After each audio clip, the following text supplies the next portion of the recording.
Phase 1. The hook, sound of heavy, rhythmic breathing under a filter, like through a gas mask. Slow, cinematic shot of a single chess piece. A king, standing alone on a board, surrounded by enemy pieces. The lighting is stark and oppressive. Voiceover. There is a unique kind of paralysis that grips the human mind. It's not the fear of failure. It is the certainty of it. It's the dread that comes when you stare at the board of your life, at a problem you must solve, and realize that every single move leads to checkmate. Every path ends in loss. Every choice is the wrong one. We will call this the Commander's Dilemma. It is the loneliest place a mind can be. And if you have ever felt its cold embrace, this analysis is for you. We will dissect the mind of the one man who stared into that abyss and did not blink. And I promise you, by the time we are done, you will understand the brutal psychological calculus that can turn a guaranteed defeat into a legendary victory. Phase 2. The problem, sound of distant, echoing screams and cracking stone. Visuals shift to abstract, slow-motion shots of crumbling architecture, dust motes hanging in the air, a sense of immense and silent destruction. Voiceover. You've been there. Perhaps not on a battlefield of mud and blood, but in the sterile quiet of an office late at night. Or in the suffocating silence of your own home after a phone call has delivered impossible news. The facts are laid out before you. They are cold, hard, and absolute. You are the commander. You are the one who must decide. And the choice paralyzes you. Option A leads to ruin. Option B leads to a different, perhaps more painful, ruin. Your mind races, cycling through the same variables, the same catastrophic outcomes. You search for a third option, a clever strategy, a hidden weakness in the enemy's line. But there is none. The logic is a steel trap. The game was lost before it even began. Voiceover. Think of a critical project at work. You can miss the deadline, infuriating your client and likely losing the contract. That is option A. Or, you can force your team into a death march of overtime, delivering a rushed, flawed product that will permanently damage your company's reputation. That is option B. One is a sudden, sharp failure. The other is a slow, corrosive one. Both end in defeat. You feel the weight of your team's welfare, the company's future, your own career, pressing down on you. And so, you do nothing. You hesitate. You call another meeting. You rerun the numbers, hoping the math will somehow change. This hesitation feels like caution. It feels like responsible leadership. It is not. It is the hidden, third option. And it is the most dangerous one of all. Because the real cost of the commander's dilemma isn't just the pain of choosing the lesser of two evils. The hidden cost is the erosion of your will. While you are paralyzed, searching for a perfect solution that doesn't exist, the enemy continues its advance. The clock continues to tick. The problem metastasizes. Your inaction, born of a desperate need to avoid loss, becomes the very thing that guarantees your absolute and total annihilation. You haven't just lost the battle, you have surrendered the right to choose how you lose. You have allowed circumstances to make the decision for you. And a loss without meaning, without purpose, is the only true defeat. It is a descent into nihilism from which there is no recovery. This is the psychological terrain of hell. A place where all choice is an illusion, and the only certainty is loss. But what if there was a way to navigate it? What if the goal was never to escape, but to conquer it from within? The music is somber but has an undercurrent of resolve. Visuals are grand and monumental, panning shots of the walls, the vast landscapes, the rigid formations of the Survey Corps. Voiceover. To understand the solution, we must look to Commander Erwin Smith. It was his ability to stare into the jaws of certain defeat and redefine the very concept of victory. He is the antidote to the commander's dilemma. And his solution is built on a foundation of the most brutal honesty imaginable. It is a three-part framework for navigating the unwinnable. The first principle is acknowledge defeat. Before a single soldier moves, before a single order is given, the true leader must have the courage to look at the situation and state the simple, terrible truth. We have already lost. This is not pessimism. It is the ultimate act of realism. It is a liberation from the tyranny of hope. Hope, in the face of annihilation, is a poison. It encourages magical thinking. It tempts you to gamble on a 1 in a million chance, to sacrifice resources for a fantasy. By declaring the battle lost from the outset, you cauterize the wound of false hope. You free your mind from the desperate search for a non-existent perfect outcome. The question is no longer, how can we win? That question is a trap, a labyrinth with no exit. The moment you acknowledge defeat, you are freed to ask a much more powerful, and much more useful, question. This leads to the second principle, meaningful sacrifice. Once you accept that loss is inevitable, the new strategic objective becomes this. How do we make our defeat matter? Or, to put it more bluntly, what is the single most valuable thing we can purchase with our lives? Notice the shift. You are no longer trying to save assets. You're deciding how to spend them. Life, morale, resources, they are no longer things to be preserved at all costs. They are currency. They are the capital you will use to buy something for the future. Will your sacrifice buy time for reinforcements to arrive?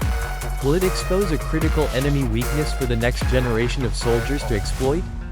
Will it create a legend that fuels the will of your nation to fight on? This reframing is the core of Erwin's strategy. He calculates the value of his soldiers' lives not in terms of their survival, but in terms of their tactical purchasing power. It is a horrifyingly cold calculus. It is also the only path forward when the alternative is a meaningless, total rout.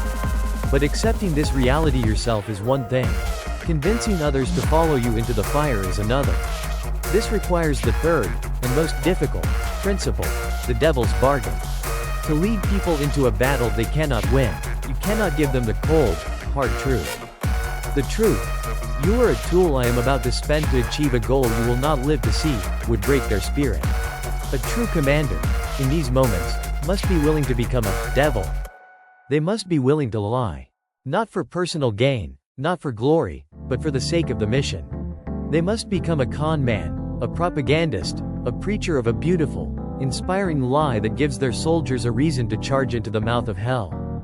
This is Erwin's final, terrible burden. He must shoulder the weight of this deception. He must look into the eyes of young recruits, filled with terror and hope, and sell them a dream. He must convince them that their charge, their sacrifice, is the most meaningful act of their lives. And the terrible truth is, he is not entirely wrong. He is simply omitting the part where he is the one who has assigned their lives that meaning, for a purpose far beyond their comprehension. He takes upon himself the sins of deception, so they can die with the purity of purpose. Voiceover. Think of it like a failing dam. An engineer knows the structure is doomed. A chaotic collapse will be a catastrophe, wiping out everything downstream without warning. That is a meaningless defeat. A true leader, the master engineer, does not try to patch 1,000 cracks. They accept the collapse. And instead, they plant demolition charges at strategic points. They orchestrate a controlled demolition. They use the dam's own immense weight, its own structural inevitability, to bring it down in a way that minimizes downstream damage, diverts the water flow, and clears the foundation for a new, stronger structure to be built. They do not prevent the disaster. They give it purpose. Erwin Smith does not stop the flood. He directs it. Phase 4. The application, sound of sharp, metallic clicks and the rustle of paper. The atmosphere becomes more focused, like a military briefing. Visuals are instructional. Diagrams, text overlays, tactical maps. Voiceover. This philosophy is not merely an abstract concept for doomed commanders. It is a practical, psychological toolkit for navigating the impossible choices in our own lives and organizations. It is a 4-step process for taking control of a no-win situation. Step 1. Conduct the pre-mortem. This is a technique used in high-stakes project management, and it is pure Erwinian strategy. Before you make your decision, before you commit your resources, gather your team, or simply force yourself to confront the worst-case scenario head-on. State the premise clearly. It is 6 months from now. This project has failed utterly. The battle is lost. Then, ask the critical question. What happened? This is not an exercise in pessimism. It is a diagnostic tool. By assuming failure from the start, you strip away ego, wishful thinking, and denial. It forces you and your team to speak with uncomfortable honesty about the real weaknesses, the true threats, the insurmountable obstacles. You are no longer trying to protect a fragile plan. You're performing an autopsy on a corpse that hasn't died yet. The pre-mortem will give you what Erwin always sought: clarity. The unvarnished, brutal truth of your position. It is the real-world application of acknowledged defeat. Step 2. Define the legacy currency. Now that you have accepted the likelihood of failure, you must redefine your goal. Victory is off the table. So, what are you playing for? Take out a piece of paper or open a document. At the top, write the question: what is the single most valuable asset we can purchase with this failure? This asset is your legacy currency. It is the new objective. Is it data? This product launch will fail, but if we execute it perfectly, we will gather invaluable market data that ensures our next product succeeds. Is it time? We cannot hold this position, but if we fight a delaying action for 48 hours, we can allow the main force to retreat and regroup. Is it a lesson? I will likely fail this exam, but if I study and take it with full effort, I will know exactly what to focus on for the retake. Is it honor? Our company is going bankrupt, but we will spend our last resources to pay our employees and suppliers, preserving our integrity and reputation for whatever comes next. You must be specific. You are shifting the goalposts from an impossible objective to a difficult but achievable one. This is the application of meaningful sacrifice. You are choosing what your loss will buy. Step 3. Articulate the noble lie. This is the most psychologically demanding step. You have a new, grim objective.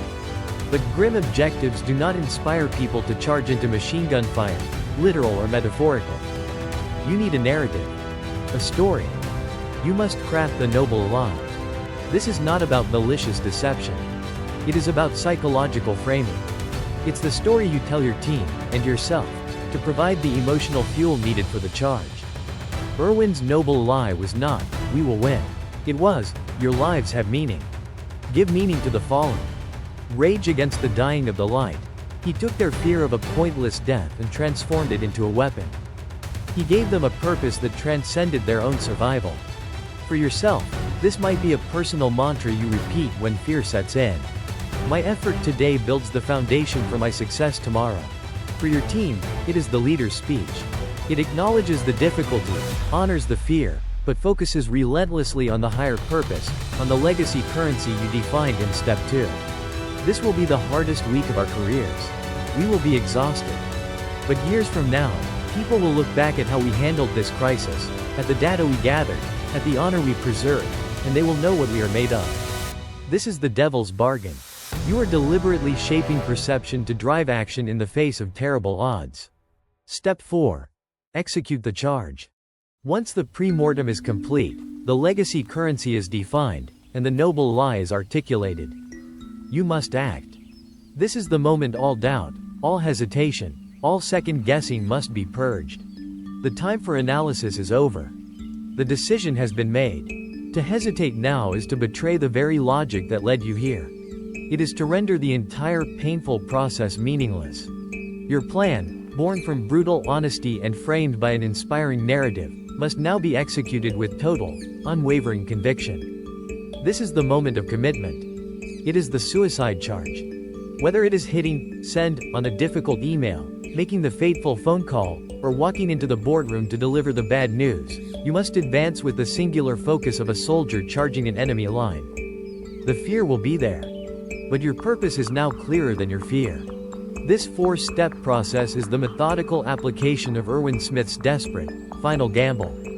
It is a framework for manufacturing meaning in the heart of despair. Phase 5. The proof, sound of a roaring, monstrous titan, overlaid with the thunder of hooves and the defiant screams of hundreds of soldiers. Commander Erwin Smith and the last remnants of the Survey Corps are cornered. In front of them, the beast titan, a veritable god of death, surrounded by his mindless artillery. Behind them, the colossal and armored titans. There is no escape. The pre-mortem was instantaneous and obvious, they were already dead. Survival was a statistical impossibility. The old question, how do we win, was a fool's game. Hope was a delusion. So Erwin began the calculus. He accepted defeat. He told his men, with chilling honesty, everyone who is here will die. Then, he defined his legacy currency. What could he purchase with the lives of 100 soldiers and his own? He identified the true strategic objective: created diversion. A massive, chaotic, unmissable distraction that would draw the Beast Titan's full attention for just a few precious moments. The price would be 100 lives. The purchase? A single, clean attack run for humanity's greatest soldier, Captain Levi. It was a monstrously uneven trade. But it was the only trade on the table. Then, he articulated the noble lie. He stood before his terrified, traumatized recruits, children, really, and he delivered one of the greatest speeches in the history of warfare. He painted a glorious picture of defiant sacrifice. He transformed a suicidal diversionary tactic into a sacred duty. He became the devil, the ultimate con man, whispering a beautiful dream into the ears of the dead. Voiceover. And finally, he executed the charge. Rage. My soldiers. Scream. My soldiers. Fight. My soldiers. He was the first to ride. No hesitation. No final doubts. He committed himself utterly to the brutal logic of his own plan. The result? Exactly what he predicted. A massacre. The Survey Corps was annihilated in a storm of crushed rock and gore. A catastrophic defeat by any conventional measure. But the mission, the real mission, was a stunning success. The legacy currency was secured. Levi got his opening. The Beast Titan was down, his user captured, and humanity gained a priceless victory in the larger war of intelligence and attrition. Erwin's final gamble proves that by relinquishing the desire to win, you can seize control of the terms of your defeat. This is not mere fiction. History echoes this grim logic. Consider the Battle of Thermopylae in 480 BC. King Leonidas and his 300 Spartans were not trying to defeat the Persian army of hundreds of thousands. That was impossible. They had already conducted their pre-mortem. They knew they were going to die. Their legacy currency was time. And inspiration. Their sacrifice was designed to buy precious days for the rest of Greece to mobilize its forces. Their noble lie was the glory of a beautiful death in service to freedom. And they executed the charge without flinching. Their defeat was one of the most significant strategic victories in ancient history. The great existential psychologist Viktor Frankl, a survivor of the Nazi concentration camps, wrote, "Everything can be taken from a man but one thing. The last of the human freedoms. To choose one's attitude in any given set of circumstances, to choose one's own way." This is the philosophical heart of Erwin's strategy. When all other choices are gone, you still retain the power to choose what your struggle, and your defeat, will mean. That is the final, unconquerable fortress of the human will. Phase 6. The call to action. Sound of the wind blowing over an open field, peaceful but melancholic. The music fades into a thoughtful, ambient tone. Visuals are of the sky, clouds, symbols of the Survey Corps. Voiceover. The commander's dilemma is not a question of victory or defeat. It is a question of meaning or despair. Erwin Smith's legacy is a testament to the fact that even in the face of certain annihilation, leadership is the art of manufacturing purpose. Now, the question turns to you. In the comments below, I want you to answer this. What is one unwinnable battle you're facing right now, in your work, your studies, or your life? And what could be the legacy currency you could gain from it if you shifted your perspective? Your strategies and insights will help us all. If you believe that the study of strategy, sacrifice, and the human will is a fight worth fighting, then I invite you to join our ranks. Subscribe to Beyond the Walls and dedicate your heart to the pursuit of truth, no matter how grim the battlefield. Erwin's gamble was the ultimate act of strategic leadership, born from a place of absolute desperation. To truly understand the psychological cost of living on that edge, you must understand the burden carried by those who survive such choices. I recommend you watch our complete analysis of Captain Levi and the anatomy of survivor's guilt. The video is on your screen now. Until next time, keep fighting.